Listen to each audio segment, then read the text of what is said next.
कादंबरीचं नाव आहे युगंधर. लेखक आहेत शिवाजी सावंत. श्रीकृष्ण भाग 14. धाकलीच्या मुलीच्या नामकरणाच्या मुहूर्ताच्या वेळी पुरोहितांनी तिला विचारलं, नाव काय ठेवायचं. तसं तिनं भरल्या दालनात केवळ माझ्याच रुखाने बघत जशी काय मला आज्ञाच केली. सांग रे श्रीकृष्णा, तूच हिला शोभसं नाव सांग. मी धाकलीचा आग्रह शिरोधार्य मानून तत्काळ तडीला लावत म्हणालो, मी आचार्यांच्या आश्रमातून परतलो ते बरचसं भद्र घेऊन. मथुरेत आलो तोच कळलं की ते भद्र किती सुंदर आहे ते. मी हिला सुभद्रा म्हणणार. मथुरेचे नगरजन साखर खात टिपऱ्या मृदुंगावर नाचत वसुदेव बाबांच्या पहिल्याच मुलीचं माझ्या आणि बलराम दादाच्या भगिनीचं नाव एकमेकांना सांगत होते, सुभद्रा.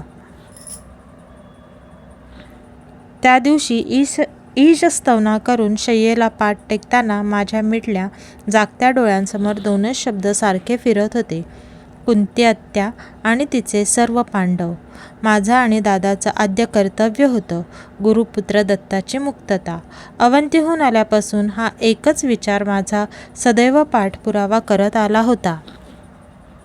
अमात्य विपृतींनी देशोदेशी धाडलेल्या गुप्तचरांनी वार्ता आणल्या होत्या. त्यात पश्चिमेकडच्या गुप्तचराला अचूक यश लाभलं होतं. दत्ताचं हरण करून अवंतीपासून कुठं पश्चिम सागर किनाऱ्यालगत रैवतक किंवा उज्जयंत पर्वताच्या जवळ नेण्यात आलं होतं. श्वेतसागरातील एक द्वीपावर राहणाऱ्या शंखासूर नावाच्या बलाढ्य असुराचं हे कुकर्म होतं. पश्चिम सागरालाच त्याच्या फेसाळत्या लाटांमुळे किनारपट्टीचे लोक श्वेतसागर म्हणत. पश्चिम किनारपट्टीवरचे भयभीत जन शंखासुराला पंचजन अशा दुसऱ्या नावांनीही ओळखीत होते. मी उद्धवासह बलरामदादाला घेऊन एकदा यमुना तीरी आलो असताना दत्ताचा नाजूक विषय त्यांच्याजवळ काढला. शंखासूर कसल्याही अन्य प्रकाराने दबणार नव्हता. तो एका सुरक्षित द्वीपावरच्या गुहेत निवडक आसुरी सैन्य पदरी ठेवून निर्धास्त राहत होता. खूप चर्चा करून मी व दादानं पक्का निर्णय घेतला, शंखासुरावर सशस्त्र आक्रमण करण्याचा. प्रसंगी सागरातील द्वीपाला भिडण्यासाठी छोट्या मोठ्या नौका हत्तींवरून वाहून नेण्याचा निर्णय आम्ही केला. यादवांच्या राजसभेत हा निर्णय उग्रसेन महाराजांना संमतीनं मी सर्वांच्या कानी घातला.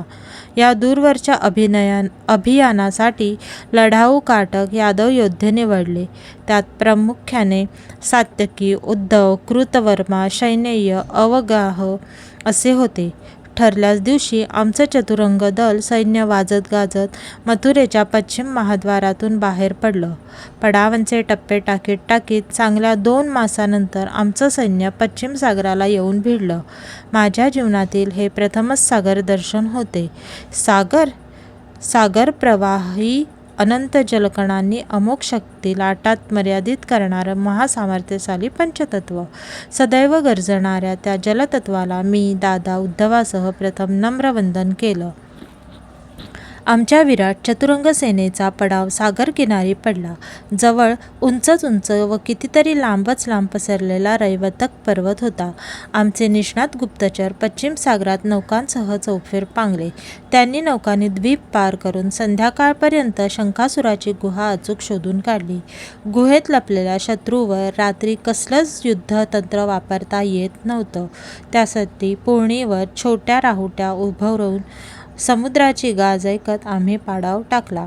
समुद्र दिवसा लाटांवर अविरत खळखळणारा समुद्र, रात्री त्याच लाटांची लयमधुर गूढरम्य गाज धरतो. जसा काही त्याचा प्राणमय श्वासच भासतो, त्यामुळे तो घनगंभीर वाटू लागतो. आज मी रात्रीचा सागर किती नाना काळात व आपल्याच एका सागरबोलीत बोलत हे अनुभवत होतो. सागराच्या या पहिल्या अनुभवात मी त्याच्या प्रेमात पडलो. मला हा पश्चिम सागर खूप खूप साधवणीरा, अवाहक आणि म्हणून आवडणारा झाला नकळतच. दुसऱ्या दिवशी आमचे लढाऊ यादव सैनिक शेकडो नौकांतून निळा क्षार सागरलाटा पार करीत कच्छच्या आखातातील शंखासुराच्या द्वीपावर उतरले. त्याच्या गुहेत किती असुरसेना होती याचा काही कयास काही लागेना. आम्ही सशस्त्र सैनिकांच्या लाटांवर लाटा द्वीपावरच्या गुहेत लोट लागलो. गुहेत लोट लागलो. आमचे सैनिक लढून दमून भागून शेवटी हताश होऊन परतू लागले. काही शत्रूंना निपटून आतच धराशायी पाडू लागलो. 1 दिवस नाही, 2 नाही, चांगला सप्ताहभर हा असुर संग्राम चालला होता. परिणाम शून्य, अनिर्णायक. हे असं किती दिवस चालणार? युद्धतंत्रातील काहीतरी इंद्रजालाला बुद्धीचं चातुर्य वापरल्याशिवाय शंखासुराचा हा तिढा काही निखळणार नव्हता. आचार्यांनी दिलेल्या सर्व उपदेशांचं मी स्मरण करून बघितलं. तोड काही सापडत नव्हती. आमचे सैनिक व्यर्थ किती पणाला लावायचे काहीच सुचत नव्हते. असाच मी 9व्या दिवशी पश्चिम सागरातून वर उठणाऱ्या सूर्यदेवांना अर्घ्य देत असताना एक केवढा तरी मोठा मासा पाण्यातून वर उसळला. एक चंदेरी वीज क्षणभर जशी काही तळपली, क्षणातच लुप्तही झाली. मला जाणवलं, शंखासूर गुहेतून बाहेर आला पाहिजे. त्यासाठी आता गुहेत सैनिक घुसवून चालणार नाही. गुहेतच धुराचे प्रचंड लोट घुसले तर बिळातून सर्प बाहेर येतो तसा तो बाहेर पडेल. झालं. आम्ही सर्व सैनिक प्रथम मागे घेतले. द्वीपावर मिळेल त्या झाडझाडोऱ्यांची, माडा ताडांच्या लाकडांची एक प्रचंड धुनी गुहेच्या तोंडावर पेटवली. ही मात्रा बरोबर लागू पडली. असुर सैनिकांचे तांडेच तांडे धुरांच्या धसक्याने ओरडत, धापवत, खोकत बाहेर पडले. पाठोपाठ केवढा तरी बलाढ्य धिप्पाड शंखासूर गुंजलाल, डोळे विस्फारून गरजत विधभरून तळपत्या पात्यांचं खडक पेलत बाहेर आला. त्याच्या डाव्या केशाळ हातात एक केवढा तरी मोठा टपोरा आणि वाकबगार वळणाचा पांढरा शुभ्र तळपता शंखही होता. दादानं त्याला ठरल्याप्रमाणे मल्लाच्या द्वंद्वाचं आवाहन दिलं. दोघांनीही शस्त्र खाली ठेवली. द्वीपावरच्या पुळणीच्या वाळूत दणादण शड्डू ठोकत दोघं एकमेकांना भिडले. त्यापूर्वी शंखासुरानं हातचा शंख एकदा आसमंत थरकावून टाकत केवढ्या तरी मोठ्यानं कसा तरीच फुंकला. शंखफुकीचं म्हणून काही एक शास्त्रशुद्ध संगीत असतं. त्याला त्यातील ओ का ठो सुद्धा काहीही माहीत नव्हतं. मग त्यानं हातचा शंख चक्क दूर फेकला. एव्हाना पुळणीवर जुंपलेल्या युद्धात अनेक असुर सैनिकांना यादवांनी यमसदनाला धाडलं होतं. मल्लविद्या ही दादासाठी आता काही कला किंवा विद्या राहिली नव्हती. तो त्याचा श्वासच झाला होता. घटकाभरातच यादवांच्या आणि शरण आलेल्या सैनिकांच्या कोंडाळ्यात दादानं शंखासुराला बाहुकंटकाच्या बळावर निश्चित केलं. आमच्या सेनेने उठवलेल्या रणघोषाची लाटच सागर लाटांना भिडली. यादववीर बलराम, श्रीकृष्ण, जय तू जय तू. मी पुढे होऊन शंखासुरानं कितीतरी वर्ष प्राणपणानं जपलेला आणि आता वाळूत कसा तरीच फेकलेला त्याचा शुभ्र टपटपीत व सुलक्षणे शंख उणावून हळुवारपणे उचलला. शंखाच्या सर्व सुलक्षण कसोट्यांवर तंतोतंत उतरत होता तो शंख नव्हताच, होतं एक अनमोल रत्नच, एक अजोड सत्य. दादा, उद्धव, दारुक, सात्यकी केव्हाच माझ्या भोवती कुतूहलानं गोळा झाले होते. मावळतीचा सूर्य पश्चिम सागराला भिडला होता. सर्वांसह चालत मी पश्चिम सागराच्या गरजत्या फेसाळत्या लाटात गुडघाभर पाण्यात उतरलो. एका दुर्दम्य अनामिक आत्मविश्वासानं माझा ऊर काठोकाठ भरून आला. दादा, उद्धव, सात्यकी, विपृथू, दारुक व सर्व मावळतीच्या सूर्याला सागर जलातच अर्घ्य देत होते. माझ्या डोळ्यातील भाव पारखून प्रिय उद्धवाने प्रथम ओंजळभर सागरजल शंखावर सतत धारेने सोडलं. मी केवढ्या तरी तन्मयतेने स्वतःला विसरून मस्तक आकाशगामी शक्य तेवढं उंच उठवून मिट्ट्या डोळ्यांनी धमन्या फुगवीत तो दिव्य शंख प्राणपणानं फुंकला. तसं माझ्या रंध्रारंध्रांवर क्षणात रोमांच तरारून उठले. सागरातील नानाविध प्रकारचे मासे तो शंखनाद ऐकण्यासाठी वर उसळले. चंद्ररंगात तळपून पुन्हा क्षणात पाण्यात लुप्त झाले. सत्याला पोषक व प्रेरक अशा या शंखांच्या ध्वनिलहरींनी वेडावलेले यादव सैनिक कंठनाळ फुलवून आनंदाने जयघोष देतच नाचू लागले. यादवराज श्रीकृष्ण जय तू जय तू जय तू. तो असत्याचा पाठलाग करून त्याचा निःपात करणारा दिव्य शंख होता. त्या शंखाच्या स्वरबद्ध ध्वनिलहरींचा विदारक नाद बंदिस्त असुर सैनिकांना असह्य झाला. स्वतःच्या यादवांच्या दोरखंडातून प्राणभयानं सोडवून घेत निकराने ते दूर पळू लागले. त्यांच्या पळपुट्या पायांखालची पश्चिम सागरावरची वाळू जशी चरचर राहिली. तो आला, तो आला, तो आला, त्यानं जिंकलं, दुष्टांनो, दुरात्म्यांनो, पळा. मी सात्यकीला आज्ञा केली, सेनापती असेच गुहेत जा आणि बंदिवान गुरुपुत्र दत्ताला प्रथम सन्मानपूर्वक मुक्त करून बाहेर घेऊन या. आज्ञा आर्य, म्हणत सात्यकी निवडत शस्त्रधारी सैनिक घेऊन गुहेत शिरले. शंखासुराचं विधियुक्त दहन करण्याच्या आज्ञा मी केल्या. त्या ठिकाणाला शंखोद्वार म्हणताच आमच्या सैनिकांनी नौका हाकारल्या. त्या द्वीपातून दूरवर सागरात जात दिसणाऱ्या द्वीपाला जोडणारा स्पष्ट भूभागही आम्हाला दिसला. निळाक्षार लाटांचा पश्चिम सागर आम्ही खाडीतून ओलांडला. माझं लक्ष त्या हवेशीर द्वीपानं पुरतंच आकर्षून घेतलं. दत्ताला समवेत घेऊन निघालेल्या आमच्या सेनेचा पहिलाच पडा रैवतक पर्वतांच्या पायथ्याशी पडला. याला उज्जयंतही म्हणून.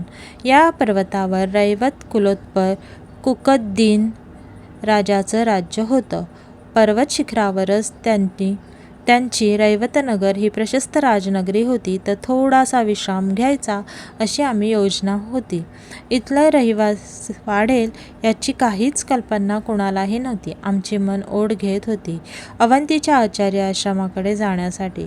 दिल्या वचनाप्रमाणे दत्त या गुरुपत्राला आश्रम मातेच्या स्वाधीन करायचं होतं. त्याला मुखभर आशीर्वाद मस्तकी धारण करायचे होते. त्यांचे मुखभर आशीर्वाद मस्तकी धारण करायचे होते. दुसऱ्याच दिवशी आमची सेना पहाटेची आन्हिक उरकत असताना पर्वतावरून आलेला एक राजदूत माझ्यासमोर राजा कुकद्दीन यांचं भूर्जपत्र घेऊन उभा ठाकला.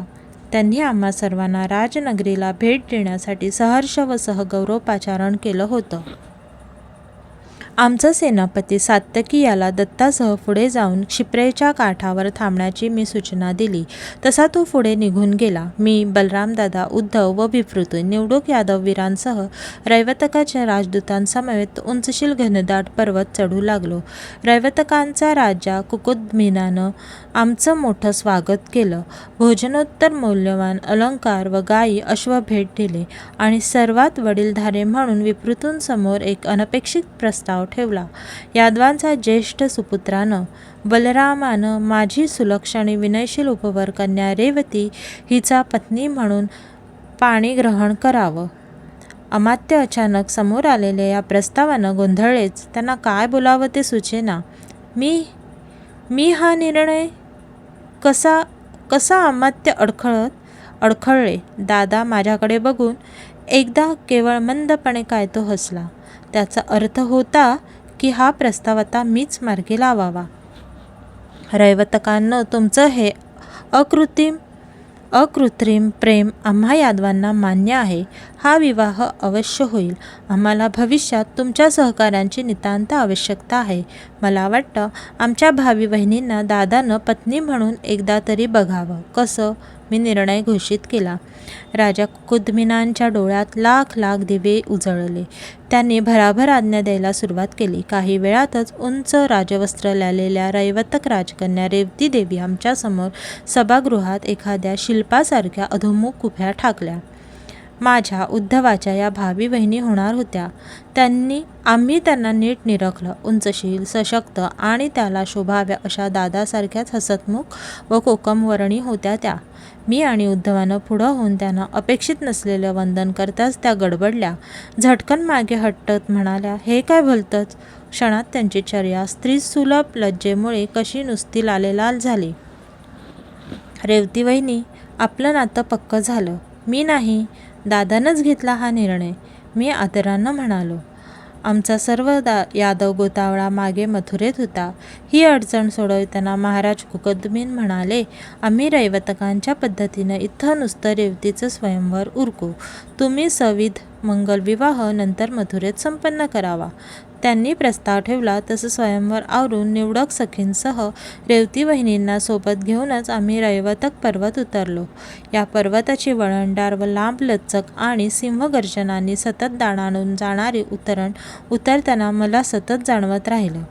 या रैवतक पर्वताशीही माझा दृढ भावबंध जुळून येणार. पुन्हा मला इथं यावं लागणार का ते मात्र आत्ताच सांगता येत नव्हतं. मलाच ते माहीत नव्हतं. आता अवंतीपर्यंत जायला इथले सैनिकही मदत करणार होते. त्यांच्यासह निघून आम्ही शिप्रेकाठी पडाव टाकलेल्या सात्यकीला गाठलं. नौकातून शिप्रा पार करून दत्तासह मी, दादा, उद्धव अंकपात आश्रमात आलो. दत्ताला आश्रम मातेच्या स्वाधीन केलं. फार वर्षाच्या वियोगानंतर त्याला मिठीत घेताना कितीतरी वेळ ती माऊली नुसती अंगभर गदगदली. मला केव्हा एकदा सोबत आणलेला दुर्मिळ व सुलक्षणी शंख माझ्या आचार्यांना दाखवीन असं झालं होतं. आश्रमातील आता नवे आलेले शिष्य आचार्य कुटीत बाहेरूनच डोकावून मला, दादा व उद्धवाला पाहून आपापसात कुजबुजत परतत होते. रात्री भोजनोत्तर ईशस्तवनाच्या वेळी मी माझ्या मनातील एक सल आचार्यांच्या समोर ठेवला. मागधांचं साम्राज्याचं बलाढ्य आहे. आमचं शूरसेन जनपद त्या मानानं कितीतरी छोटं नगण्य आहे. कंसाच्या वधानं दुखावलेला त्याचा सासरा जरासंध मथुराकरांना सुखाची निद्रा काही घेऊ देत नाही. आजपर्यंत त्याची 15-16 सशस्त्र आक्रमणं परतवलीत आम्ही. आपण यातून काहीतरी मार्ग सांगाल काय? माझा प्रश्न ऐकून ते हसले, अगदी लहान मुलासारखे. म्हणाले, नुकतंच सागर दर्शन करून आला आहेस तू श्रीकृष्णा. तुला नाही वाटत त्याच्या सहवासात राहावं असं? ते असो, तू श्वेतसागराहून आणलेला तो सुलक्षणी शंख नाही दाखवणार का मला? त्याने जाणीवपूर्वक माझा प्रश्न व विषय कुठंतरीच वळवला व नुसतेच हसले. मीही ते जाणून नुसताच हसलो. कटीच्या निळ्या शेल्यात करकचून बांधलेला तो झळझळीत सुलक्षणी शंख हलकेच गाठ सोडून मी एकदा मस्तकाला लावला. मग आचार्यांच्या चरणाजवळ अलगद ठेवला. आश्रममाता पहाटे वेळी प्राजक्ता खाली पडलेलं दही भरलं फूल जेवढ्या अलवार हाताने उचलेल तसाच उचलला तो शंख आचार्यांनी. त्यांच्या नुसत्या स्पर्शाबरोबर त्यांचे डोळे आपोआप हळूहळू मिटले.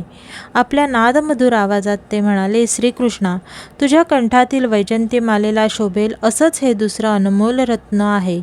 पांचजन्य या सार्थ नामाभिमानानं ते विख्यात होईल. तू गुरुदक्षिणा पूर्ण केलीस. तुला मी आज एक अशीच अमोल भेट देणार आहे. तुला धनुर्वेद शिकवला आहेस, त्याची कीर्ती वाढवणारी ठरेल ही भेट, तेही एक रत्नमानावस्तू. त्यांनी कुटीच्या आतल्या कक्षात उभ्या असलेल्या आश्रममातेकडे नुसतं पाहिलं. मधुमालतीच्या सुंदर पुष्पमालांनी मंडित असं बागदार धनुष्य आणि बाण भरला भाता दत्ताच्या सहाय्यानं त्या माऊलीनं तोलून आचार्यांसमोर आणला. तत्परतेने पुढे होत आचार्यांनी धनु पेलून धरलं. त्या वळणदार धनुष्याच्या प्रत्यंचेचा क्षणात एक भरीव टणत्कार उठविला. धनु पेललेले आचार्य हे दृश्य एरवी दुर्मिळच होते.